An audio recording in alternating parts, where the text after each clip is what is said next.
Hello दोस्तों, welcome है आपका मेरे चैनल में। तो अगर आपके रोज़ प्लांट में जो है फ्लावरिंग नहीं आती है, रोज़ प्लांट का साइज़ बड़ा नहीं होता है, रोज़ प्लांट की केयर कैसे करनी होती है, आज मैं इसमें फुल डिटेल आपको वीडियो बताने वाली हूँ। अगर आपके रोज़ प्लांट में भी कलियाँ नहीं आती है, फ्लावरिंग नहीं होती है, इसकी जो ग्रोथ है वो स्टॉप हो चुकी है, तो ये वीडियो आपके लिए है। आज मैं इसमें आपको रोज़ प्लांट की जो कॉमन केयर होती है A to Z इन्फॉर्मेशन देने वाली हूँ, जो कि रोज़ प्लांट एक्सपर्ट्स गार्डनर होते हैं वो फॉलो करते हैं, और ये टिप आपको शायद ही कोई अच्छे से बताए।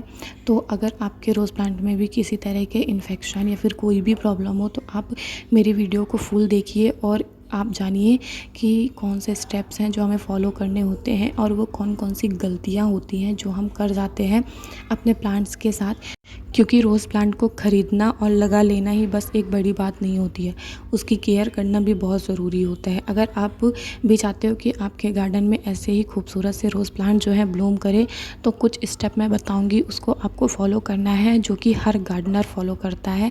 ज़रूर देखिए वीडियो को एंड तक। अगर आप इस वीडियो पर आए हैं तो वीडियो को फुल देख के प्लीज़ जाइएगा, नहीं तो मैं छोटी छोटी टिप्स बताऊँगी, अगर आप स्किप करके वीडियो देखोगे तो वो जो है स्किप हो जाएगी आपसे, और आप जो नॉलेजेबल चीज़ है उसको स्किप कर दोगे। क्योंकि हर एक छोटी छोटी बातें बहुत ज़रूरी होती है हमारे प्लांट्स को ग्रोथ लेने के लिए, प्लांट्स को ओवरऑल उसकी हेल्थ के लिए। तो चलिए लेट ना करते हुए वीडियो को स्टार्ट करते हैं और जानते हैं कौन कौन से हैं वो स्टेप, और हम अपने प्लांट्स में ग्रोथ को कैसे बढ़ा सकते हैं। तो फर्स्ट चीज़ जो होती है सनलाइट। हमारा जो प्लांट होता है वो फुल सन लविंग प्लांट होता है, यानी गुलाब का जो पौधा होता है और उसकी जो मिट्टी होती है वो एक बहुत ज़्यादा डिपेंड करता है आपकी ग्रोथ के लिए। मिट्टी आपको ऐसी बनानी है कि एकदम वेल ड्रेन्ड हो, पानी निकल जाए। आप देख सकते हैं मैंने अपने प्लांट की मिट्टी में आपको पानी डाल के दिखाया है, और इसका ड्रेनेज सिस्टम इतना सही है, पानी इतना अच्छे से ये एब्जॉर्व कर लेता है, आप सामने देख ही सकते हैं। और देख सकते हैं ये मेरे फ्लावर्स में जो प्लांट है इसमें फ्लावरिंग कितनी अच्छी और बड़े साइज़ में हो रखी है। इसका कारण क्या है, और इसमें जो कलर है उसमें भी कितने अच्छे से रंग आया हुआ है। क्योंकि कुछ फ्लावर्स तो होते हैं वो एकदम मुरझाए से हो जाते हैं, डेड से हो जाते हैं, उसमें ग्रोथ तो होती है लेकिन फ्लावर जो होते हैं उसका रंग एकदम फीका फीका सा रहता है। तो ये चीज़ भी मैं आपको बताऊंगी, ये आप कवर कैसे करोगे। बाकी आप पहले देख सकते हैं सबसे मेन रीज़न होता है सनलाइट का। सनलाइट, ये फुल सन लविंग प्लांट होता है, यानी इसके प्लांट को कम से कम 7 से 8 घंटे की फुल सनलाइट चाहिए होती है। गर्मी के मौसम में आप ये चीज़ स्किप कर दीजिएगा, गर्मी के मौसम में काफ़ी तीखी धूप हो जाती है, तो उसमें आप 4 से 5 घंटे की धूप दीजिए। बाकी बरसात का मौसम हो गया, ठंडी का मौसम हो गया, आप इसको फुल सनलाइट में छोड़ दीजिए। कम से कम 7 से 8 घंटे की सनलाइट इसको पूरी की पूरी मिलनी चाहिए। सनलाइट से मिलेगा तो उससे होगा क्या, पहले तो सबसे बड़ी चीज़ इसकी जो ग्रोथ है वो बहुत अच्छे से होगी, क्योंकि फोटोसिंथेसिस जो होते हैं प्लांट हमारे उससे ही करते हैं, सनलाइट से ही करते हैं, सूरज की किरणों से ही अपना खाना बनाते हैं। जो फोटोसिंथेसिस की प्रोसेस होती है वो सूरज की किरणों से ही होती है, यानी सनलाइट से ही होती है। अगर ये अच्छे से फोटोसिंथेसिस कर ही नहीं पाएंगे, सनलाइट अच्छे से खाना बना ही नहीं पाएंगे अपने में, तो कॉमन सी चीज़ें हैं, ना आपको इसमें कलियाँ मिलेंगी, ना फूल मिलेगा, ना ही इसमें न्यू न्यू ग्रोथ स्टार्ट होंगी। तो एक चीज़ सबसे ज़्यादा ज़रूरी होती है कि रोज़ प्लांट में अगर आपको ग्रोथ चाहिए तो सनलाइट का आपको खास कर ध्यान रखना पड़ेगा। अगर सनलाइट आप अच्छे से नहीं दिलवाएंगे तो इसकी जो मिट्टी होती है इसमें भी फंगस लग जाएगा, इसमें जो प्लांट्स हैं न्यू न्यू ग्रोथ अगर आएंगी भी थोड़ी बहुत तो वो एकदम मुरझाई सी आएंगी, डेड सी आएंगी, और जो प्लांट है उसमें कीड़े लगने का काफ़ी ज़्यादा अटैक होते हैं, यानी कीड़े लगने का जो चांस होता है वो काफ़ी ज़्यादा हो जाता है अच्छे से प्रॉपर सनलाइट ना मिलने के कारण। तो अगर आपने अपने प्लांट को शेड में रखा हुआ है, ऐसी जगह रखा हुआ है जहाँ धूप इसको अच्छे से नहीं मिलती है, तो आप इसको अभी वहाँ से हटा के ऐसी जगह शिफ्ट कर दीजिए जहाँ पे इसको प्रॉपर सनलाइट मिले, कम से कम दिन की सनलाइट तो मिले। अभी बरसात का टाइम है और ठंड का टाइम, इन दो टाइम पे आप फुल सनलाइट में रखिए, यानी सुबह से लेके शाम तक की धूप इसको मिले। बस एक चीज़ का ध्यान रखिए, जब गर्मी में धूप तीखी हो जाती है तब थोड़ा सा आपको बचा के रखना है, क्योंकि ज़्यादा तीखी धूप से भी हमारे प्लांट जो है ख़राब हो जाएंगे, जल जाएंगे। नेक्स्ट चीज़ ड्रेनेज होल, यानी जब हम पॉट लेते हैं, पॉट का साइज़ लेते हैं, तो एक चीज़ मैटर करता है पॉट साइज़, तो पॉट साइज़ इसमें कम से कम 10 से 12 इंच का पॉट इसके लिए सफिशिएंट होता है। डिपेंड करता है फ्लावर की एज या फिर ग्रोथ पे। अगर फ्लावर हमारा ज़्यादा बड़ा है तो आप 12 से 14 इंच का, 15 इंच का पॉट भी ले सकते हो। बाकी 10 से 12 इंच का पॉट इसके लिए काफ़ी होता है। बात करें ड्रेनेज सिस्टम की, ड्रेनेज सिस्टम होता क्या है वाकई में, यानी जो आपने देखा होगा पॉट्स होते हैं, पॉट्स में एक नीचे साइड जो होता है उसमें होल होता है, वो आपके प्लांट्स के लिए बहुत ज़रूरी है। जैसा कि आप सामने फ़ोटो में देख सकते हैं, प्लांट्स जो है इसमें प्लांटर में ये जो होल होता है, ये होता क्यों है? सबसे पहली बात ये होता है इसलिए है क्योंकि अगर हम अपने प्लांट्स को नीचे लगाते हैं, ज़मीन में या फिर गार्डन में लगाते हैं, तो कॉमन सी चीज़ है, उसमें जितना भी पानी आएगा वो पानी स्टोर तो होगा नहीं, वो पूरा निकल जाएगा। लेकिन जब आप गमले में पानी डालते हैं तो वो जो पानी होता है प्लांट्स को जितना चाहिए, मिट्टी में जितना चाहिए वो उतना ले लेता है। बाकी जो एक्स्ट्रा पानी होता है उसका क्या करें, वो कहाँ जाए? तो उसके लिए आपको क्या करना है, ये जो ड्रेनेज होता है पॉट्स में ये दिया हुआ रहता है, तो ये ड्रेनेज सिस्टम आपका सही होना चाहिए। यानी जब भी आप इसमें मिट्टी भरें, मिट्टी फिल करें, तो आपको क्या करना है, इसके ऊपर या तो कपड़ा डाल दीजिए या फिर आप कोई लीफी प्लांट डाल सकते हैं या फिर कोई कंकड़ पत्थर जो आपके घर में हो, आप उससे उसको कवर कर दीजिए। फिर अपनी मिट्टी को फिल करिए। उससे क्या होगा कि जो मिट्टी है वो हमारे उस ड्रेनेज होल में फंसेगी नहीं, उस होल में फंसेगी नहीं, और हमारा जो प्लांट है वो जो पानी उसको चाहिए वो लेके एक्स्ट्रा पानी जो है रिमूव कर देगा, एक्स्ट्रा पानी निकाल देगा, जिससे हमारे प्लांट की रूट्स हैं वो डैमेज नहीं होंगी, प्लांट्स सड़ेगा नहीं, प्लांट की जो ग्रोथ है वो अच्छे से होंगी। क्योंकि ज़्यादा पानी के कारण भी हमारा प्लांट जो है ख़राब हो जाता है। नेक्स्ट हम बात करेंगे ओवर वाटरिंग की। वाटरिंग का एक सबसे अच्छा और सबसे सही टाइम होता है सुबह का टाइम। यानी आप अपने प्लांट्स को पानी मत दो, पानी दो तो कब दो, यानी सुबह दो। सुबह के टाइम में जैसे 7 से लेके 8-9 तक आप इसमें पानी दे दीजिए। पानी देने का जो टाइम होता है मेन गर्मियों में होता है, कम से कम 1 दिन छोड़ के आप पानी दो, डिपेंड करता है मौसम के ऊपर। अगर मिट्टी पूरी पानी सोख लेती है तो आप हर दिन दे सकते हो, बाकी गर्मियों में आप 1 दिन छोड़ के पानी दीजिए। ठंडी में तीसरे चौथे दिन पानी दीजिए, और बारिश के मौसम में पानी तब दीजिए जब हमारे प्लांट्स को ज़रूरत हो। यानी हमारा प्लांट जब पानी मांगे, उसकी मिट्टी जब ड्राई हो जाए, चेक करने का सबसे अच्छा चीज़ होता है थोड़ा सा आप मिट्टी उसको गुड़ाई कीजिए और चेक करिए, कम से कम 1 से 2 इंच की मिट्टी अगर हमारे प्लांट्स की सूखी हुई हो तब आप पानी दे सकते हैं। ये एक कॉमन सा टिप है और बहुत अच्छी टिप्स होती है हमारे प्लांट्स में पानी देने के लिए। बात करते हैं अगर ओवर पानी हो गया तो क्या होगा। अगर पानी ज़्यादा हो गया हमारे प्लांट्स में, तो प्लांट जो है उसकी मिट्टी में आप अगर कोई भी खाद डालोगे, फर्टिलाइज़र डालोगे, वो अच्छे से ग्रोथ नहीं करेगी। हमारा प्लांट जो है वो अच्छे से ब्लूम नहीं होगा, उनमें कलियाँ नहीं मिलेगी, फ्लावर नहीं मिलेगा। क्यों? क्योंकि आप खाद अच्छे से दे रहे हो, धूप अच्छे से दे रहे हो, लेकिन वो खाद, वो धूप हमारे प्लांट जो है वो ले ही नहीं पा रहे हैं। क्योंकि जो हमारे न्यूट्रिएंट्स होते हैं, खाद होते हैं, वो उनको आप मिट्टी में दोगे, मिट्टी से वो रूट्स में पहुंचेंगे और रूट्स से फिर वो रूट्स जो है प्लांट तक पहुंचाएगा। लेकिन जब पानी ज़्यादा हो जाता है ना, बहुत पानी बहुत टाइम तक भरा रहता है, तो जो हमारे रूट्स होते हैं वो सांस नहीं ले पाते हैं, सफोकेशन होने लगती है उनको, वो जो होते हैं डैमेज होने लगते हैं धीरे धीरे करके। उनकी जो बोल सकते हो रूट्स होते हैं वो सड़ने लगते हैं। तो जब रूट्स हमारी, आप न्यूट्रिएंट्स तो दोगे, खाद तो दोगे, लेकिन जब वो हमारे प्लांट्स तक पहुंचेंगे ही नहीं, उसमें ग्रोथ ही नहीं होगी, देखने को मिलेगी, तो हमें फ्लावरिंग भी नहीं मिलेगी। इसलिए पानी एक बहुत बड़ी चीज़ होती है। और हाँ, ज़रूरी नहीं कि पानी ज़्यादा ही हो, पानी कम भी हो सकता है। अगर आप पानी देना भूल जाते हो या फिर इनको बहुत दिनों बाद पानी देते, जैसे गर्मी के टाइम पे हो गया, बहुत से लोग क्या होता है डेली पानी देना पड़ता है, तो कुछ होते हैं 2 से 3 दिन भूल जाते हैं। अगर आप ये गलती करोगे तो आप देखोगे कि जो हमारे प्लांट्स होते हैं वो एकदम डेड से हो गए हैं, और प्लांट की जो ग्रोथ है वो भी स्टॉप हो जाएगी, और प्लांट हमारा एकदम मुरझाया सा हो जाएगा। क्यों?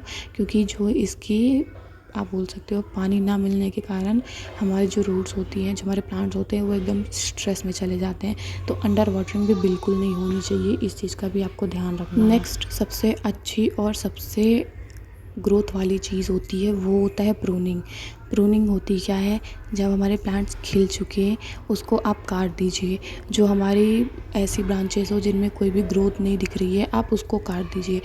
और मतलब जो आप फ्लावर खिल गया है उसके 2 से 3 न्यूड पार्ट के नीचे से आप अपने प्लांट को एकदम कट कर दीजिए। कट करने से क्या होगा कि जो हमारे प्लांट्स हैं फर्स्ट तो उसकी एनर्जी जो है एकदम सेफ़ रहेगी। प्लांट जो है ग्रोथ करेगा, प्लांट न्यू न्यू शूट्स निकालेगा और जब न्यू न्यू शूट्स आपके प्लांट्स में निकलेंगी तभी इसमें आपको ग्रोथ या फिर फ्लावरिंग देखने को मिलेगी।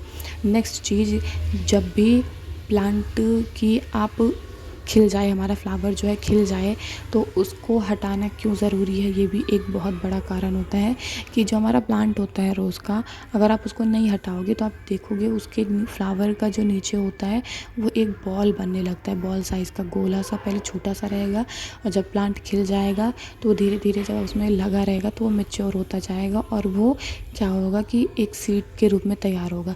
जब सीड्स तैयार होगा तो हमारे प्लांट जो हैं ओवरऑल ग्रोथ जो है स्टॉप कर देते हैं, क्योंकि जो हमारा प्लांट होता है उसको लगता है कि अब हमें सीड्स बनाना है, अब हमें फ्लावरिंग नहीं करनी है। तो ये चीज़ बिल्कुल स्किप मत करिएगा। जब भी प्लांट खिल जाए, फ्लावरिंग हो जाए, तो उसको आपको कट कर देना है प्लांट्स को।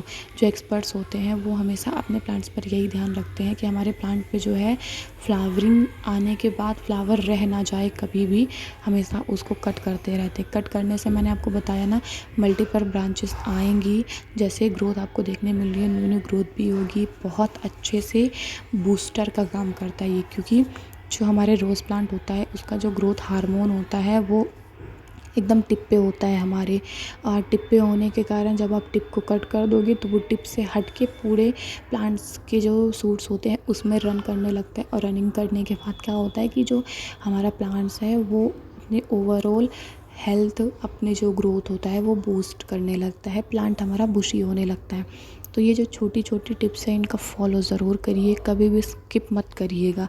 अगर आप ये छोटी छोटी चीज़ें स्किप कर देंगे, टिप्स जो है स्किप कर देंगे, भूल जाएंगे, तो आपका रोज़ प्लांट भूल जाइए कि वो आपको कभी फ्लावरिंग देगा, अभी कभी आपको अच्छे से ग्रोथ देगा। जो हमारे बिगनर्स होते हैं वो यही गलती करते हैं कि अपने प्लांट्स पर ज़्यादा ध्यान नहीं देते हैं।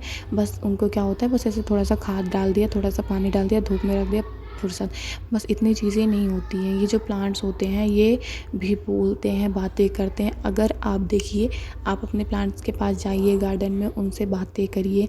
अगर आप उनसे अच्छी अच्छी बातें करेंगे ना तो आपके प्लांट भी रिएक्ट करेंगे, मतलब वो भी हेल्दी होते जाएंगे।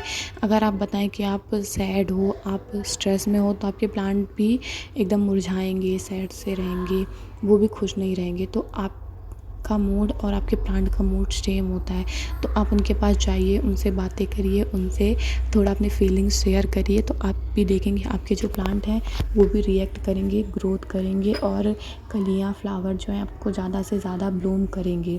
तो ये चीज़ें भी एक बहुत ज़रूरी है कि अपने गार्डन में जाइए, आधे 1 घंटे उसको खाद पानी देते टाइम उनसे अच्छे से बातें करिए। बात करते हैं कि रोज़ प्लांट की प्रोपगेशन कैसे की जाती है। तो रोज़ प्लांट की प्रोपगेशन की एक सबसे नॉर्मल जो ट्रिक होती है वो होती है कटिंग से। अक्सर जो गार्डनर्स होते हैं वो रोज़ प्लांट को कटिंग से ही लगाते हैं। जितने भी गार्डन आप देखे होंगे, जितने भी आप प्लांट्स देखते होंगे, वो कटिंग से ही ज़्यादातर लगे होते हैं। कुछ प्लांट्स को आप बोल सकते हो बडिंग के थ्रू ग्रो किया जाता है, कुछ प्लांट को एयर लेयरिंग के थ्रू ग्रो किया जाता है। यानी इसकी एक बड को जो है निकाल कर उसे जो हमारा देसी रोज़ होता है उसमें ग्राफ्ट किया जाता है।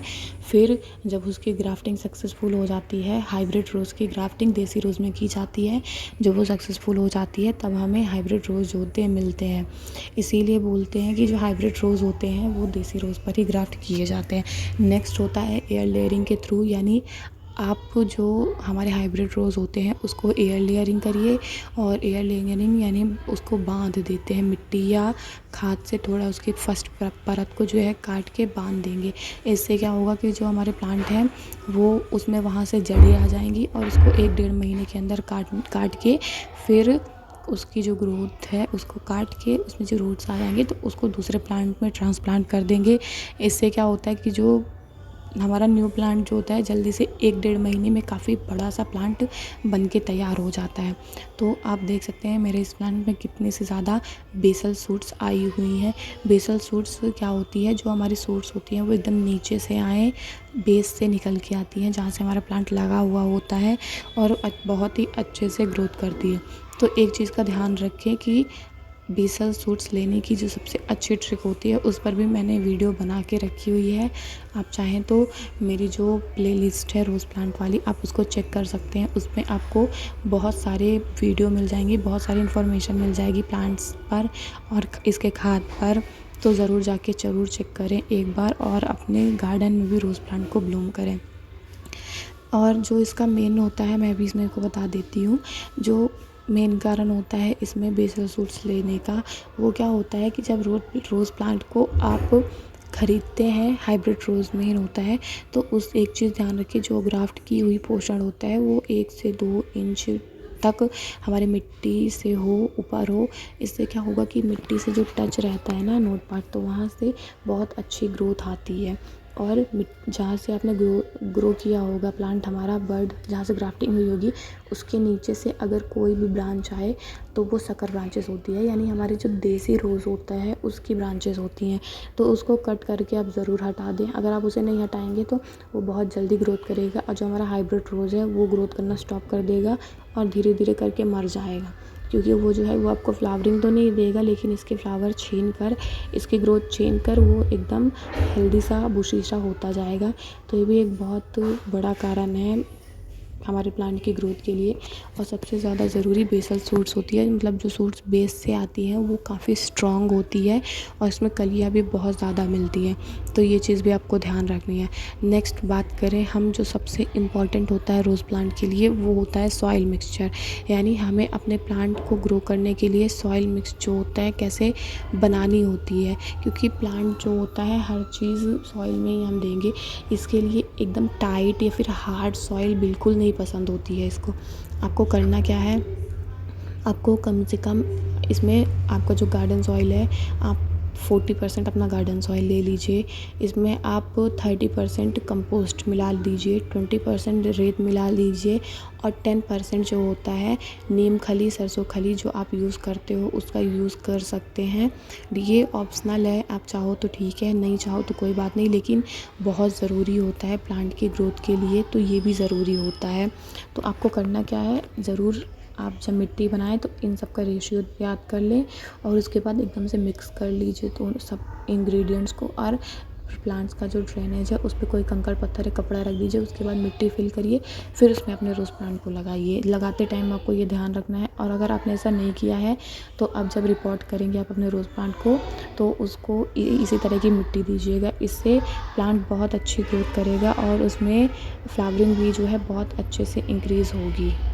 अब बात करते हैं इसके फर्टिलाइज़र की, खाद की, जो कि हमें अपने रोज़ प्लांट में देना है। मैं इसमें आपको बहुत से फर्टिलाइज़र बताऊंगी जिसका आप यूज़ करके अपने रोज़ प्लांट को एकदम घना बुशी और बहुत हेल्दी बना सकते हो। तो पहली चीज़ है वो है सीविड फर्टिलाइज़र। सीविड जो होता है लिक्विड फॉर्म में आता है, सॉलिड फॉर्म में आता है ये प्लांट्स। इसमें नाइट्रोजन, फास्फोरस, पोटेशियम भरपूर मात्रा में होता है, जो कि हमारे प्लांट्स की ग्रोथ के लिए सफिशिएंट होता है। प्लांट्स को बहुत अच्छा न्यूट्रिएंट्स इससे मिलता है और इससे जो होता है प्लांट हमारा बुशी होता है, घना होता है, इसके रूट्स जो होते हैं स्ट्रॉन्ग होते हैं। इसके बहुत से बेनिफिट होते हैं जो कि हम अपने प्लांट्स में देंगे तो हमारा प्लांट बहुत अच्छे से ग्रोथ करेगा और प्लांट हमारा बहुत अच्छे से आएगा। आप इसको ऑनलाइन भी मंगा सकते हो शॉप, या फिर बहुत अच्छा होता है ये, आप इसको मार्केट से भी ले सकते हो, नॉर्मल दुकान शॉप्स में आपको ये अवेलेबल हो जाएगी। नेक्स्ट जो है हमारा काऊ डंग कंपोस्ट जो आता है, वो भी एक बहुत अच्छा सोर्स होता है हमारे प्लांट्स की ग्रोथ के लिए। ये किसी भी प्लांट्स में आप दे सकते हो और इसका कोई भी साइड इफ़ेक्ट नहीं होता, ये एकदम नेचुरल होता है, जो हमारी गोबर की खाद होती है वो। तो आपको करना क्या है, यूज़ कैसे करना है ये भी मैं आपको बताऊँगी। कम से कम इसको आपको 1 साल पुरानी हो वही खाद लेनी है। उसमें आपको 10 से 20 दाने जो होते हैं डाल देने हैं अपने इसके सीविड के। आपको 10 से 12 दाने जो होते हैं डाल देने, कम से कम आधा चम्मच के करीब। आप इसको अच्छे से मिला के पहले तो आपको अपने प्लांट्स की गुड़ाई करनी है, यानी जो मिट्टी होती है उसको लूज़ करना है। गुड़ाई से फ़ायदा क्या होता है कि जो प्लांट्स होते हैं उसकी जो रूट्स होती है उनको बहुत अच्छे से एयर जो होती है मिल जाती है और प्लांट हमारा बहुत अच्छे से ग्रोथ करता है। तो पहला आप गुड़ाई करके उसकी जो रूट्स होती है उसको हटा दीजिए, फिर उसमें आप अपना जो फर्टिलाइज़र बनाया है उसको मिला के पानी दे दीजिएगा, वाटरिंग कर दीजिए। ये एक बहुत अच्छी खाद और एक बहुत अच्छा न्यूट्रिएंट्स होगा हमारे रोज़ प्लांट के ग्रोथ के लिए। रोज़ प्लांट इससे हमारा बहुत अच्छे से ग्रोथ करता है, उसमें कलियाँ बहुत अच्छी बनती हैं और इसमें जो कलियाँ गिरने की प्रॉब्लम होती है, प्लांट पीले होने की प्रॉब्लम होती है, प्लांट की जो ग्रोथ होती है वो स्टॉप रहती है। ये जो सारी प्रॉब्लम्स होती हैं इनसे आपको छुटकारा मिल जाएगा बस इन्हीं 2 फर्टिलाइज़र से। तो ये भी ऑर्गेनिक ही है, लेकिन जो सीवीड होता है वो आपको मार्केट से लेना पड़ेगा। लेकिन अगर आप ये भी नहीं करना चाहते, आप इसको मार्केट से नहीं लेना चाहते, तो मैं कुछ आपको देसी खाद भी बताऊंगी जो कि हम अपने किचन से ही यूज़ कर सकते हो और अपने प्लांट्स में जो है ग्रोथ को इंक्रीज़ कर सकते हो। वो खाद जो होती है एकदम किचन से ही हम आपको यूज़ कर सकते हैं और जो होती है प्लांट की ग्रोथ के लिए बहुत बहुत बहुत ज़्यादा सफिशिएंट होती है। तो चलिए देखते हैं वो खादें कौन सी हैं। तो पहली जो खाद होती है वो हमारी चाय की पत्ती, यानी जो चाय पत्ती हम पीने के बाद चाय पीने के बाद जो हटा देते हैं उसको आपको क्या करना है, सुखा लेना है और हर 15 से 20 दिन में अपने प्लांट्स की मिट्टी पर जो है गुड़ाई करके डालना है। ये एक न्यूट्रिएंट्स का बहुत अच्छा सोर्स होता है। नेक्स्ट जो होता है बेस्ट होममेड जो फर्टिलाइज़र होता है नेचुरल, वो होता है बनाना पील। केला जो होता है उसको खा के हम फेंक देते हैं और उसका कोई यूज़ नहीं आता है। आपको करना क्या है, आपको केला लेना है, उसको सुखा देना है।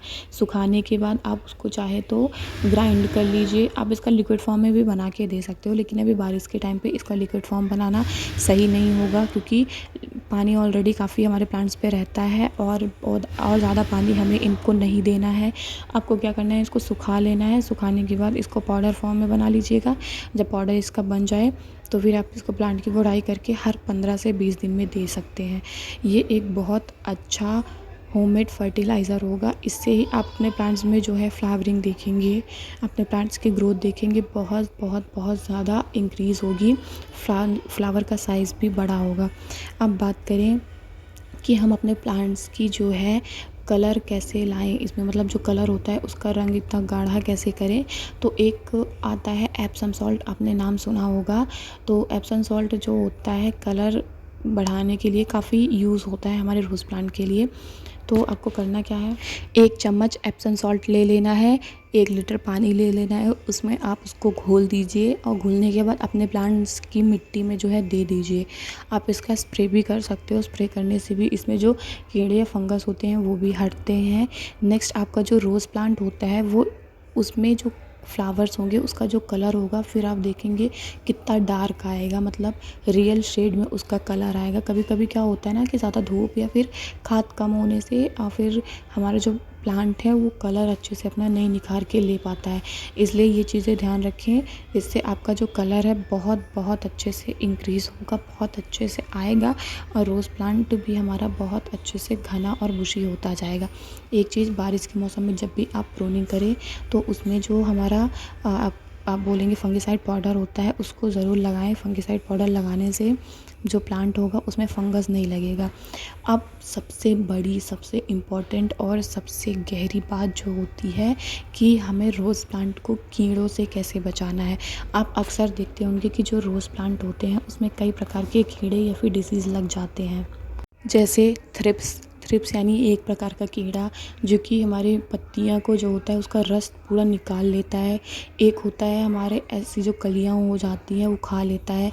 नेक्स्ट ऐसा वाइट पफ की तरह आता है, वो वाइट पाउडर की तरह आता है जो कि हमारे प्लांट्स की जो लीफ होती है उसमें एकदम वाइट वाइट सा लगा लेता है। एक कीड़ा आता है जिससे हमारे प्लांट्स के ऊपर पूरे जाले टाइप के बन जाते हैं। तो ये जो होते हैं हमारे प्लांट्स की न्यूट्रिएंट्स, पत्ती जो होती है उनको खा लेते हैं, उनके न्यूट्रिएंट्स ले लेते हैं।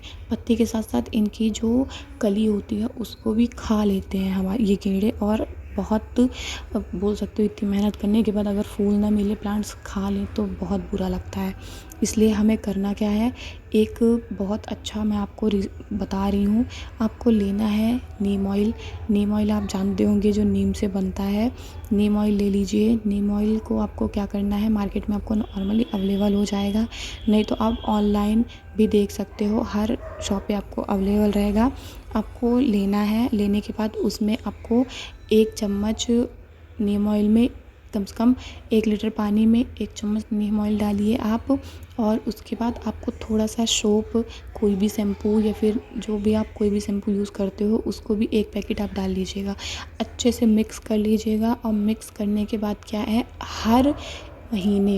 हर महीने आपको अपने प्लांट्स पर स्प्रे करना है। अगर कीड़े नहीं भी लगे हैं तब भी आप इसका स्प्रे करिए ताकि कीड़े ना लगे। और अगर कीड़े लगे हुए हैं तब भी आप इसका स्प्रे करिए। तब आप इसको हर 2-3 दिन में स्प्रे करिए जब तक कीड़े आपके ना निकल जाएं। जब कीड़े निकल जाएं तो हर महीने स्प्रे करिए। इससे जो होगा, आपके प्लांट में कभी भी कोई भी कीड़ा नहीं लगेगा। और जो इसकी ग्रोथ है वो ऐसे ही देखने को आपको मिलती रहेगी। और जो इसमें कोई भी फंगस या डिसीज़ होंगे वो भी नहीं लगेंगे। और जो मैंने अभी आपको बताया है, आपको एप्सम सॉल्ट लेना है और पानी के साथ अगर आप मिट्टी में देंगे, इससे इसका कलर भी बहुत अच्छे से आएगा। साथ में अगर कोई फंगस लगा होगा आपके मिट्टी में या फिर प्लांट्स पे, वो भी निकल जाएगा। अगर आप अपने प्लांट्स की मिट्टी चेंज करते हैं, प्लांट्स को रिपोर्ट करते हैं, तो करना क्या है, उसको एकदम गुड़ाई करके प्लांट्स को निकाल लीजिए। और निकालने के बाद क्या करना है आपको कि वो जो मिट्टी होती है उसको 2 से 3 दिन धूप में ऐसे सूखने दें। आप दूसरी मिट्टी बना के अपने प्लांट्स को शिफ्ट कर दीजिए। अगर उसमें रूट्स ज़्यादा हैं तो उसको आप रूट्स को हल्का प्रून कर दीजिए। ये काम आपको फरवरी या मार्च में करना है। उससे पहले अभी आप अक्टूबर या नवंबर में भी कर सकते हो, नहीं तो फरवरी मार्च 2 टाइम इसके लिए बेस्ट होगा। और फिर उसकी जो आप रूट्स होंगी उसको प्रून करके अपने न्यू पॉट में शिफ्ट कर सकते हैं। और जो हमारी पुरानी मिट्टी है उसको 2 से 3 दिन धूप में अच्छे से सुखा दीजिए। फिर उसमें आपको थोड़ा सा कंपोस्ट, थोड़ा सा बोन मील, थोड़ा सा जो फंगिसाइड पाउडर होगा उसका यूज़ करके फिर आप डालिए अपने प्लांट्स पे। फिर उसको आप रीयूज़ कर सकते हैं अपना। फिर उस मिट्टी में कोई भी प्लांट लगा दीजिए और उसकी जो ग्रोथ देखेंगे वो भी बहुत अच्छी होगी, क्योंकि आपने उसको जान डाल दी है, उसमें न्यूट्रिएंट्स जो है अवेलेबल करा दिए हैं। तो ये छोटी छोटी टिप्स बहुत ज़रूरी होती है हमारे प्लांट्स की ग्रोथ के लिए। तो मैंने आज आपके साथ रोज़ प्लांट की A to Z केयर जो है शेयर की हुई है। वीडियो हमारी थोड़ी सी बड़ी हो चुकी है, लेकिन अगर आपको रोज़ प्लांट की ग्रोथ बढ़ानी है, रोज़ प्लांट में अच्छे अच्छे फ्लावर लेने हैं, तो ये छोटी छोटी टिप्स आप ज़रूर फॉलो करिएगा। अगर आपके रोज़ प्लांट में कोई प्रॉब्लम है तो आप मुझे कमेंट बॉक्स में पूछ सकते हैं, मैं उसका आंसर ज़रूर दूंगी, आपको रिप्लाई ज़रूर करूंगी। और एक चीज़ जो होती है, रोज़ फ्लावर जो होता है उसको खिलने के बाद डेडिंग ज़रूर करिएगा। पानी का ध्यान रखिए, धूप का ध्यान रखिए, कोई भी कीड़े ना पड़े। मिट्टी जो है वेल ड्रेन बनाइए, इसमें पानी ना रुके। और टाइम टू टाइम इसकी प्रूनिंग, कटाई छटाई करते रहिएगा। अगर ये जो मैंने अभी आपको 8-10 टिप्स बताई है, इनका आप फॉलो कर लेते हो, इनको टाइम से खाद देते हो, तो आपके रोज़ प्लांट में ग्रोथ से कोई भी नहीं रोक सकता। और रोज़ प्लांट बहुत हेल्दी, बहुत अच्छे से ग्रोथ करेगा। आपने लास्ट तक वीडियो देखी, इसके लिए थैंक यू सो मच, आप अभी तक बने थे। और अगर आप मेरे चैनल पर न्यू हो तो चैनल को लाइक ज़रूर करिएगा। वीडियो अच्छी लगी हो तो लाइक करिएगा। चैनल पे न्यू हो सब्सक्राइब कर लीजिएगा और बेल आइकन को भी प्रेस कर लीजिएगा, ताकि जो भी मैं वीडियो लाऊं उसके नोटिफिकेशन आपको मिलती रहे। और आपको मेरी वीडियो कैसी लगी, अगर आपने इसको एंजॉय किया हो, आपको पसंद आई हो, वीडियो नॉलेजेबल लगी हो, तो मुझे कमेंट बॉक्स में ज़रूर बताइएगा। आपके कमेंट से हमें मोटिवेशन मिलता है और हमें अच्छा लगता है कमेंट्स पढ़ के। तो आज के लिए बस इतना ही। वीडियो काफ़ी बड़ी हो चुकी है, इसलिए मैं वीडियो को कर रही हूँ बंद। तो thanks for watching, bye bye, Radhe Radhe.